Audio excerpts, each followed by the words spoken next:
ನಮಸ್ಕಾರ ಎಲ್ಲರಿಗೂ. ಇವತ್ತು ನಾನು ನಿಮಗೊಂದು ಈಸಿಯಾಗಿರೋ ಒಂದು ರೆಸಿಪಿ ಹೇಳ್ಕೊಡ್ತೀನಿ. ನಂಗೆ ಮಧ್ಯಾಹ್ನ ಮಾಡಿದ್ದು ಅನ್ನ ಉಳಿದಿತ್ತು ಸ್ವಲ್ಪ. ಸೊ ನನಗೂ ಮಾಡ್ಕೊಳ್ಳಿಕ್ಕೆ ಬ್ಯಾಸ ಆಗೈತಿ, ಈಸಿಯಾಗಿ ಅಂತ ಮಾಡ್ಕೊಳ್ಳೋಣ ಅಂಥೇಳಿ ಒಂದು ಹೇಳ್ಕೊಡ್ತೀನಿ ರೆಸಿಪಿ ಹೆಂಗೆ ಮಾಡೋದಂತ. ಇದಕ್ಕೆ ನೋಡಿರಿ, ಅನ್ನ ಉಳಿದಿರ್ತದಲ್ಲ ಆರಿದ್ದನ್ನು ಅದಕ್ಕೊಂದು ಸ್ವಲ್ಪ ಎಣ್ಣೆ ಹಾಕ್ಕೊಡ್ರಿ, ಹಸಿ ಎಣ್ಣೆ. ಶೇಂಗಾ ಎಣ್ಣೆ ಇದ್ದರೆ ಭಾಳ ಚಲೋ ಆಗ್ತದೆ, ಇಲ್ಲ ಅಂದ್ರೆ ನಡೀತದೆ, ನಿಮ್ಗೆ ನಾರ್ಮಲ್ ಸನ್ಫ್ಲವರ್ ಎಣ್ಣೆನೂ ಹಾಕ್ಕೋಬೋದು.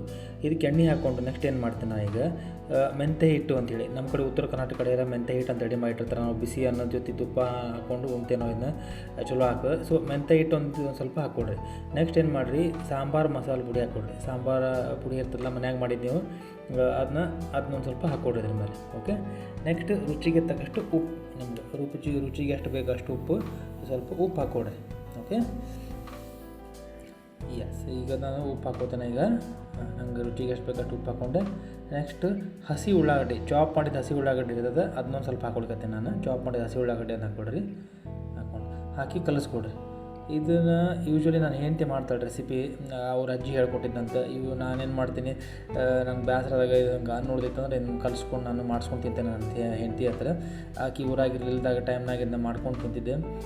ನೀವು ಟ್ರೈ ಮಾಡಿರಿ, ಭಾಳ ರುಚಿ ಇರ್ತದೆ, ಟೇಸ್ಟ್ ಇದೆ, ಈಸಿ ಇರ್ತದೆ. ಕುಕ್ ಮಾಡೋದಿಲ್ಲ, ಹೀಟ್ ಮಾಡೋದಿಲ್ಲ, ಏನಿಲ್ಲ. ಸುಮ್ಮ ಎಣ್ಣೆ ಹಾಕ್ಕೊಳ್ಳೋದು, ಮೆಂತ್ಯ ಹಿಟ್ಟು, ಸಾಂಬಾರು ಪುಡಿ, ಬೇಕಂದ್ರೆ ಹಂಗಿನ್ನೂ ಸ್ವಲ್ಪ ಖಾರ ತಿನ್ನೋದು, ಖಾರ ಪುಡಿನ ಹಾಕ್ಕೋಬೋದು. ಹಾಕ್ಕೊಂಡು ಮಾಡಿಕೊಂಡು ತಿನ್ನಿರಿ, ಎಂಜಾಯ್ ಮಾಡಿರಿ. ನೀವು ಟೇಸ್ಟ್ ಹೆಂಗದಂತ ಹೇಳ್ರಿ ಮಾಡಿದ್ಮೇಲೆ.